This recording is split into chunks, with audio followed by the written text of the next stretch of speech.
Okay.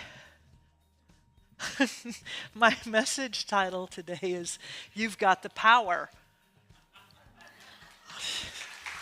Dion. We forget that we have power. You just saw a demonstration of such discipline, such power, such knowing of I'm here to sing this song, I'm here to give this message, I'm here to express. And there's a difference between performance and expression. That was expression, folks. You're going to see performance other places. That was expression. So we forget that we've got power. We forget that because everything out in the world added together might convince you over time that you don't have power. The power we always have is the power to choose love in any situation, any moment, any relationship, in anything that takes place in the United States of America. Oh, I hear some dissent. Okay, well, the power we always have is the power to unite with the wisdom within us, that unending, infinite wisdom within, which is always seeking to return us home, to a place, believe it or not, that home of peace, of harmony, of clarity and joy. But there's the paradox. Here's a paradox, because we have this infinite power, this presence of God expressing through us. Expression. It's expression. We are extensions of that. We absolutely are. So shouldn't we always be happy and loving and positive cheerleaders for good, even when things go off the rails? There's a lot happening right now on our planet and our country. You might have noticed. So this talk today is not going to be some sugar-coated methodology about denying something that's causing you pain. Because we're here to do the work. We're here to be authentic beings. We're here to uncover those, Carl Jung called them shadows within us.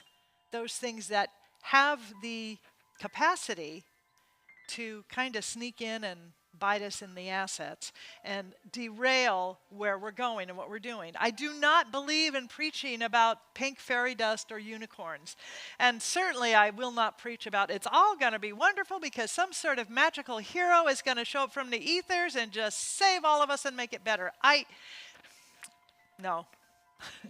If that works for you, oh my God, I'm so happy for you. It absolutely doesn't work for me because I am not willing to surrender my power to an idea or a person, a being, a system that supposedly will override me and say it's all good, it's all good, it's all good. Because I still have the power to go within and to really ask the questions about who I am here to be, what I am here to know, and what is mine to do. And I will always do that because that is what this teaching is about, is that we come back into a sense of our true alignment with God, with spirit, with light, whatever you call that presence and that thing that is within us, that surrounds and fills us. Whatever that is for you, we are fully connected in it and saturated by it. So in other words, this is not going to be a talk about putting whipped cream on garbage. If that's what you wanted, you're going to have to go out and buy some whipped cream. I have hair in my mouth. Okay. God, I have a lot of hair. How did it end up in my mouth? So this talk, however, is a strong reminder that the power and presence of love is always available to us. You know, we think we have to do these grand gestures sometimes, forgetting that the power and presence of love is just simply inviting us to remember that there's love, regardless of the challenges that appear before us. So before I go through the rest of my talk here, I want to share a video that I came across. So this is a professional Russian ice skater, and you'll see this starts where she comes out on the ice. She is retiring because she wants to raise her toddler daughter. And the crowd loves her, and they want to honor her and applaud her and just love her. So she's there to do her farewell ice dance before she goes skating off into her future, her retirement. And it's a really lovely thing because her daughter was at this performance too. Now, some of you might remember what it's like to have a toddler running around. When they're about 2 or 3, they will not let you out of their sight. And at a certain point, mommy is the word. Mommy is the word, but is also the world. And she did not want to let go of mommy. She was at that age where mommy was her whole world, and she was not going to be pried away from mom by anything. So what really touched me, and you've heard me say before, if you can't hide it, you paint it red. So then that's what touched me, because mom didn't send her daughter away in tears of abandonment. She didn't hand her off to a nanny or a husband. She simply chose to use her power to choose to be love, to melt into love. So let's lower the lights, please, and play the video.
Чемпионка мира Светлана Кузнецова и ее двухлетняя дочь.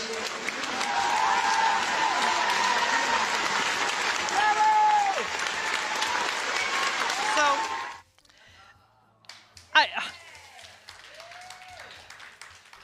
we forget we have the power. Mom, the little girl absolutely used her power, but mommy absolutely used her power as well. And it was to melting into love. And I have to say, I really love that that they had a number of different spotlights, and one of them kept catching the little girl too, to make sure that she got her spotlight.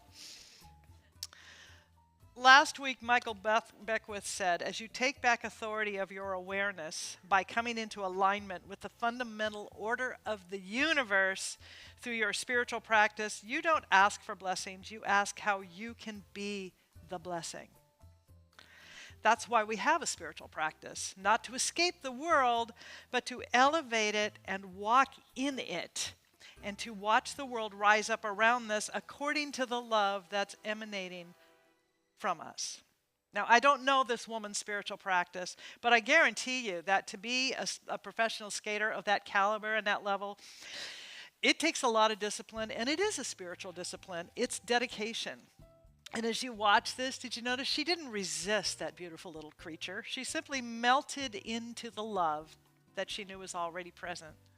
Now, melting into love with someone you know is pretty easy. Melting into love when you're faced with someone you don't know or don't love or like, That's the challenge. But it's that melting by our ice skating mother that turned that moment of nice performance into a moment of profound heart connection and expression. It just touched me so much. Every time I watch it, I think, oh my God, goodness. Maybe my son should have done ice skating when he was that age. It's too late. But it's the melting that can happen in any moment of, I'm just trying to get through this. We can melt in any moment. And it's into a moment of opening our hearts. And what happens is not just my heart or your heart, but it's hearts everywhere. And you'll notice, that crowd, they melted. We all melted. We melted into love. And it was just such a beautiful demonstration, expression of what can happen when we surrender our agenda, our fear. And I'm pretty certain that woman probably worked and worked and worked for hours and hours to perfect this routine, and she knew that it's just going to slay. That God had other plans. Love had other plans. So I want you to consider these words. An abnormal reaction to an abnormal situation is normal. An abnormal reaction to an abnormal situation is normal. Now, you may not recognize yourself in the midst of reactions to the stuff that you see in the world, in Minneapolis, in Los Angeles, wherever you are seeing it. You may not recognize yourself, and you might even be telling yourself, this is so abnormal for me. This is just not normal for me. But again, abnormal reactions, feelings, and responses to abnormal situations, chaotic leadership, and blatant racism in the middle of Black History Month. Are you freaking kidding me? Are you kidding? Seriously. Seriously. My reaction to that is normal for a person who's still awake, caring, and concerned. Your reaction to that is normal for a person who is still awake, caring, and concerned, has compassion, and is wondering what is going on in the abnormalities, and how do we come back to this divine normal here and carry it with us and bring it to the world. That's what we are called to do. We are called to do that, not to get distracted or hijacked by the stuff. I get hijacked. Anybody else get hijacked? So like 3 of us. Okay. Well, we're going to meet later and discuss that over coffee. So the reactions that you're thinking are abnormal are the reactions of someone who has not fallen into complacency or terminal cynicism. But our nervous systems are going to get hijacked if we are not staying awake and coming back into the place of, I know that God is here. I know that God is present. Not like, oh God, please be present, but no. To remember that as I breathe, I am being breathed by the divine. I am breathed as the divine. There is more here. You and I have feelings that are both tender and hard. Tender and hard. I'm going to say sacred rage kind of comes to mind. And sacred rage can fuel sacred action if we don't stay in the shock of the rage. You got to have the shock of the rage because it does get your attention sometimes. But it can fuel sacred action and higher knowing. It absolutely can. Jesus, the teacher, didn't walk into the temple and see all of these people exploiting the temple for their own profitable purposes and go, sup. He got really, really angry. He knocked over the tables. Sacred rage, right? He knocked them over. He chased the money changers out. It's like, you don't do this here. Not here. Not here. And I think a lot of us are looking around going, this is America. You don't do this here. Not here. Not here. But the appearances are there, the conditions are there, the situations are there, the expressions are there. We are here to bring a higher wisdom, knowing, and guidance to that because we are the ones. Okay, now I'm off script. Sorry, guys. Every movement of justice, of equality, of love, of possibility has begun in spiritual centers. Every single one. Martin Luther King was Reverend Dr. Martin Luther King. All of these movements start within sacred spaces because that's where we are open to hearing the voice of the divine. We are open to hearing the voice that says, you, my beloved, are worthy. And you, my beloved, are worthy. And you, my beloved, all of you are worthy. And if someone is experiencing something that is trying to convince them they're not worthy, then it is our call to know the truth. Now, not everyone is going to pick up a sign and go stand on the corner with it. Many of us will pray. Many of us will make phone calls. Many of us will write letters and postcards. Many of us will travel to Washington or be alongside the monks as they walk through Virginia. Many of us will do. And it takes all of that. It takes all of that because that is what oneness is about. So you might be feeling numb right now. Maybe a little, maybe a lot. Maybe you are avoiding paying attention to the news. Maybe you're avoiding negative thoughts, negative feelings all across the board because you don't want to get sucked into it. That's normal too. If you're feeling helpless, afraid, angry, confused, depressed, traumatized, you're normal. You're normal. And whether, you may or may not want to be validated for where you are and how you're processing life, but I got to assure you that wherever you are on this spectrum of how it's possible to feel, you're not alone. If you're feeling it, so are others. So are others, which is why we come together. And we don't come together so that we can sink into a collective morass of depressed mud and say, oh my God, isn't this sucky? It just is horrible. That's not why we come together. We come together so we can acknowledge each other, that we can love each other, lean into each other and melt into the love and say, okay, I remember now. I'm here for love. I'm here for love. I'm here to be defined by God, not defined by that thing. I am divined by love. I am divined. I am divine. That's why we come together, is to remember and to remember and to remember. And I have to tell you, I do get challenged by things that are going on in the world. And for me, what I see is it goes sideways. It really goes sideways. It's so easy to get hijacked. You can get hijacked by other people, by the news, by fear, whatever it is. And also your own amnesia about, I could have remembered I was divine. Oh, I could have had a V8. Oh, I could remember I'm God in form. We forget we have the power. We have the power. So let me just give you an example of how I can tell I got hijacked. I came home from running errands yesterday, and I was snarky and sarcastic to my amazing husband about nothing and everything. Just, here I am. And he looked at me and he said, do you recognize that this is me? And I thought for a moment, I said, I recognize you, but I don't recognize me. And I was absolutely telling the truth. And that's the challenge, isn't it? To be in this world, but not so of this world that we close our hearts and forget who we are and take it out on everybody else. So, a few years ago, Charlie and I had this amazing pleasure to hear Angela Davis speak in person.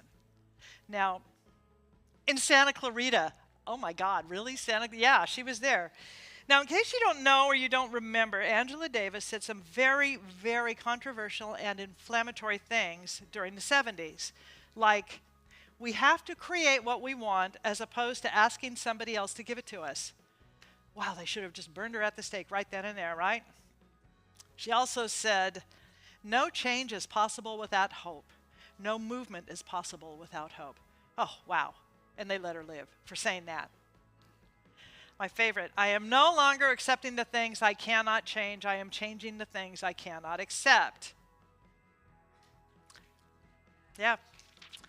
So no matter where you stand on the spectrum of Angela Davis, it's really interesting that the wisdom she and so many others offered during what we call the turbulent 60s and 70s is so in alignment with what we are trying to process and work through and live through and transform. Don't forget that, transform today.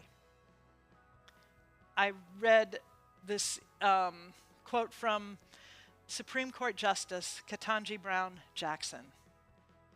Oh God, this just really moves me. I want to encourage those bold dreamers not to be turned aside by adversity, because life will always present challenges. We must allow challenges to teach and fortify us and help us build confidence in our ability to find a way through. Because in the end, we must trust the path that we choose to walk, anchored by a firm sense of our potential, inspired by the people with whom we surround ourselves, and bolstered by our willingness to keep on. That's the journey. We are on a journey. This year's theme is the spiritual journey. So we never know what that journey is going to throw at us, and it requires a kind of navigation that I never got from high school geography. I never got that. But truly the soul's heartfelt desire and our dream in this year of spiritual journey is to navigate the journey in joyful anticipation, abundant expectancy, and hope. Now, spectrum, me sometimes. Abundant expectancy, what are the other words? Joyful anticipation and hope.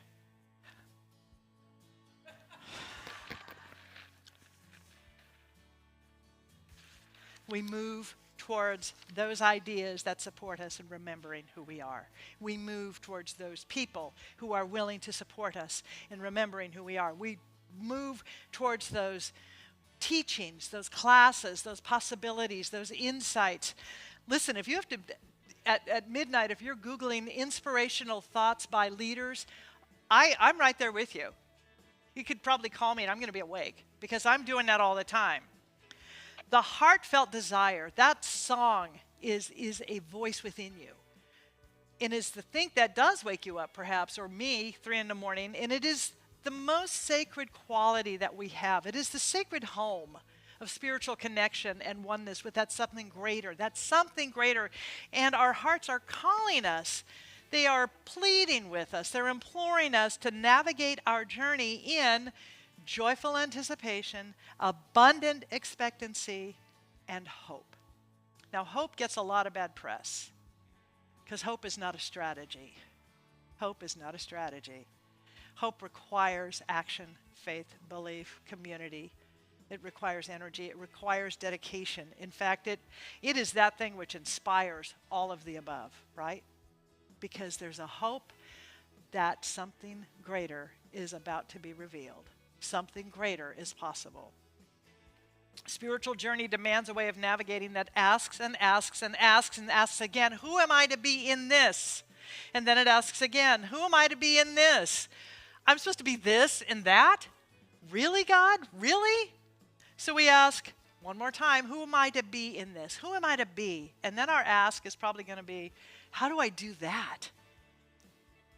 How do I be that divine being in this mess or this problem or this fear or this confusion? How do I do that? How do I come back? Because we all want to feel and we want to remember that the truth of who and what we are is that we are indeed anchored always, whether we are feeling it or not, but we are still anchored. We are connected, clear, and we want to have hope about the future. This is the thing.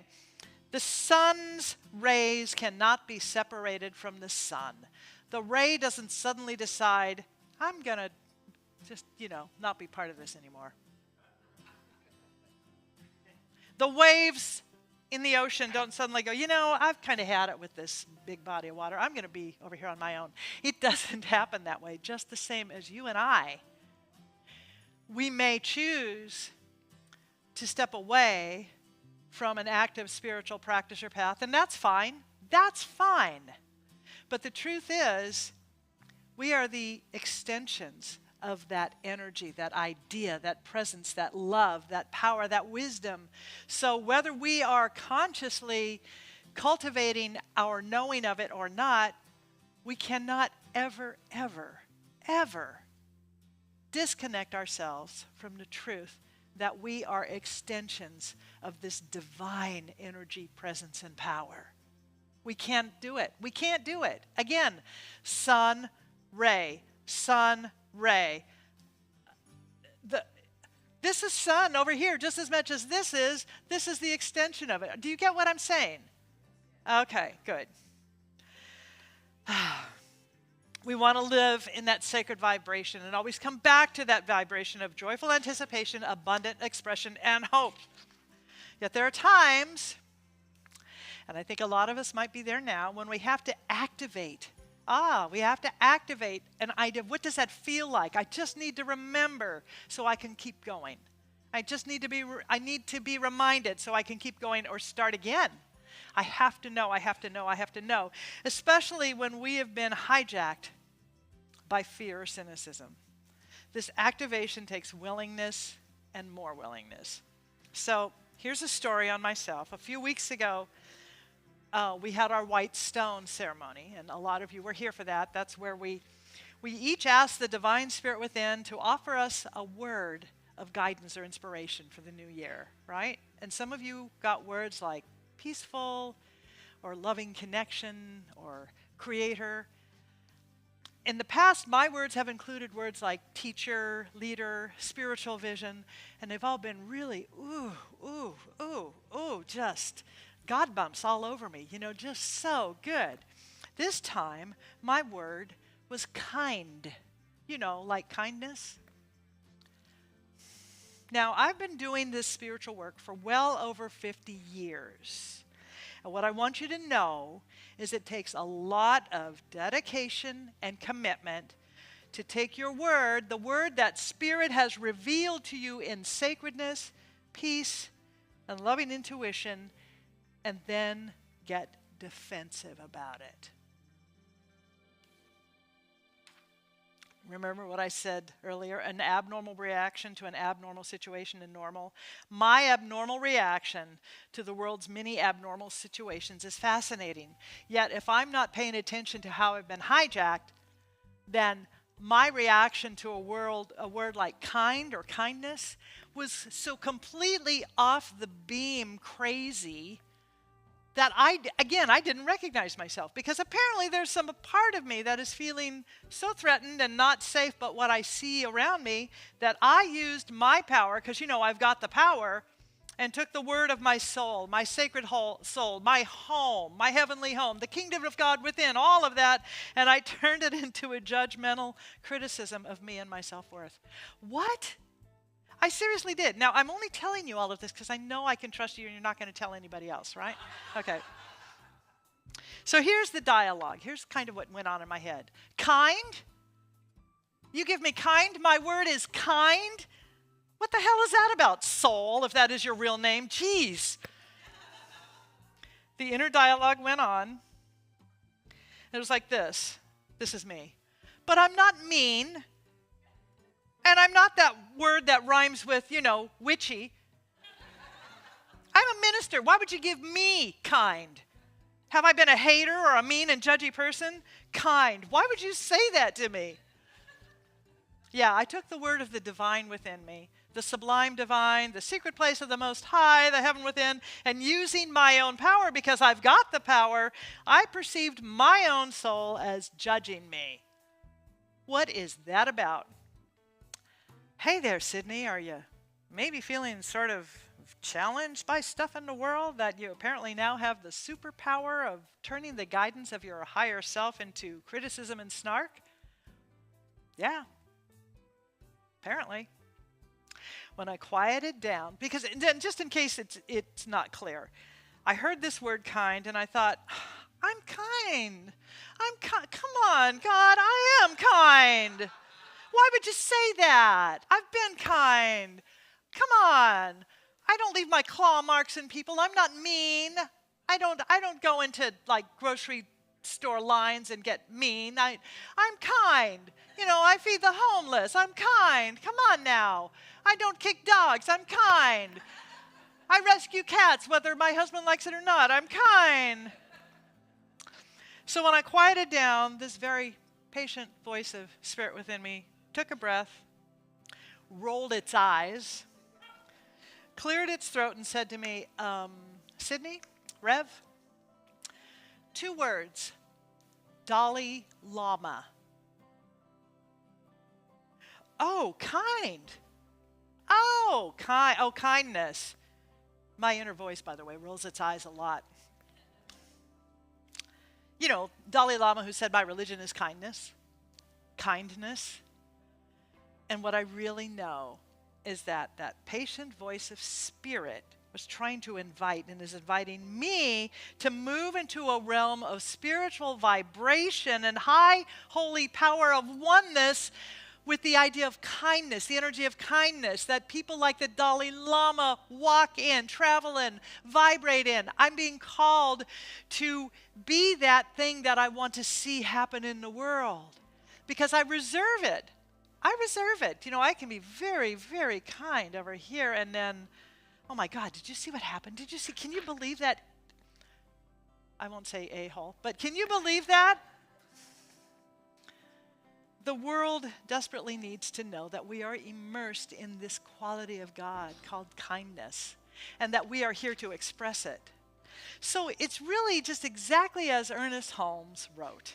You are surrounded by a dynamic force, a great surge of living power. You are immersed in and saturated with the vital essence of life. Its presence permeates everything, binding all together in one complete whole. For me, this year, along with everything else, you know, because I do a lot of work and I do a lot of study and I pray a lot. I work with other people who pray. You know, I have a practitioner. If you don't have a practitioner, I need you to get practitioners. Just get a practitioner. Just do it. You know, a practitioner it's like having a rent-a consciousness. It's rent an awareness. So that when you forget that kind is actually a compliment and a loving guidance, or whatever word you get, that practitioner can bring you back to saying, oh, my darling, the truth is, you've always been home. You've always had the power. You don't even have to click your heels. It is the truth about who and what you are. You are that. Let's know that together, because 2 or more gather together in that high, holy knowing of who and what you are as a divine being. That is where miracles happen. That's where, I don't even want to call them miracles. I'm going to call them regulars or normals. That's where ordinaries happen, when we provide that space, that container for knowing. We have to generate a sense of who we are and the power we've got. We must come into this divine remembering and knowing that there is so much more. There is so much more, and we are so much more than the conditions and the mud around us. But how do we do that? How do we generate? I know that we generate our experience of connection with God, with love of spirit, by first of all shedding all our protection and our defensiveness. Now that's a big one. We have to shed those shields that we have up, right? We put our dukes up and we've got our shields up, our protective shields.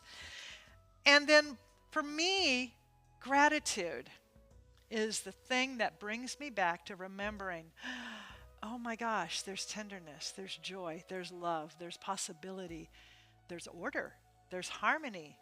There's a woman on the ice with her beautiful, precious child who is inviting her in, just as love, as God, as Spirit invites us in to create something entirely different than what we thought was possible. That woman with that beautiful child created something entirely different than what she thought was possible. God always has a bigger idea. God always has a bigger idea.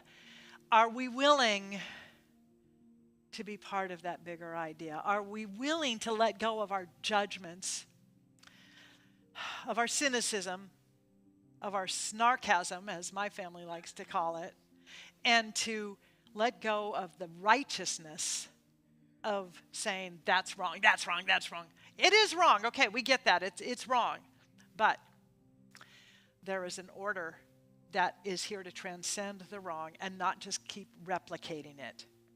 We generate our experience of connection with God, with love, with spirit, and this universe by speaking spiritual truth to our own hijacked ego, our own hijacked power, and by admitting, first of all, how we feel, telling the truth.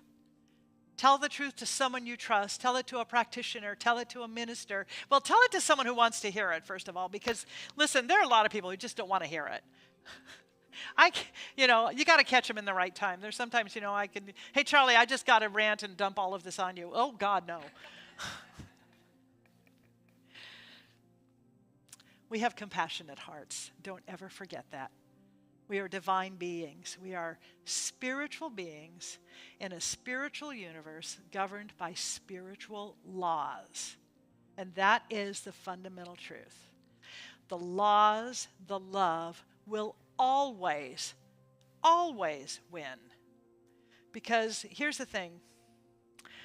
Until we acknowledge the abnormal of whatever is going on within us and for us, we're not going to be able to navigate this journey in those words, joyful anticipation, abundant expectancy, and hope. We want to come back to the divine normal, or a higher level of divine normal, of who we are as magnificent and holy creations of spirit. Because that is the truth. That is the only truth. So I'm going to close with these words from our founder, Ernest Holmes. There is a power in the universe greater than you are, and you can use it. So my question to each of us this day is, will we let that power use us? Let's pray. Thank you. I recognize that we stand on the precipice of a great possibility, of a great world, of a great knowing that this is simply the place where we are here to be by divine appointment, by divine assignment, so that we may lift the veil on separation, lift the veil on judgment, lift the veil, dissolve all of those clouds between who we are and who we have thought we are or they are. Because we recognize together there is one power, one presence, one life, one love, one infinite intelligence that has created and sustains this entire universe, every aspect, keeping the planets in their orbits, the tides rising and falling, the sun coming up, the moon shining brightly. All of that is the divine expression, the energy of universal wisdom, of love, of God, of spirit, of hope, of Gaia, of whatever you choose, whatever name and nature you identify that as. That's what we know to be the greater truth, the only truth. It is the most true thing about each and every one of us. So I declare that I know this about myself. I know that I know it, and I know that about each person here, and I know that about each person in the world, because there is that within me that absolutely will not be shaken or stirred from the truth that there is a power in the universe greater than we are, and we can use it. What a blessing this community is. What a blessing this community is. So I bless everybody here. I bless everybody who is checking in online and streaming. And I know that we are a blessing in the world, and we bless all centers, all churches, all paths to God, all mosques, all ashrams, all temples, all synagogues, all cathedrals, wherever people gather and the light shines brighter. Because this is who and what we are. So we surround this entire planet with that knowing. We see the light rising. We see the love rising. And I surround each soul here in a protective circle of infinite light protection that is impenetrable, invulnerable, and invincible. A ring pass not, nothing shall touch us but the direct action of God, and that is love. This is the truth. God knows it, I know it, and I know that I know it. And this is the way it is, and so it is, and together we say amen.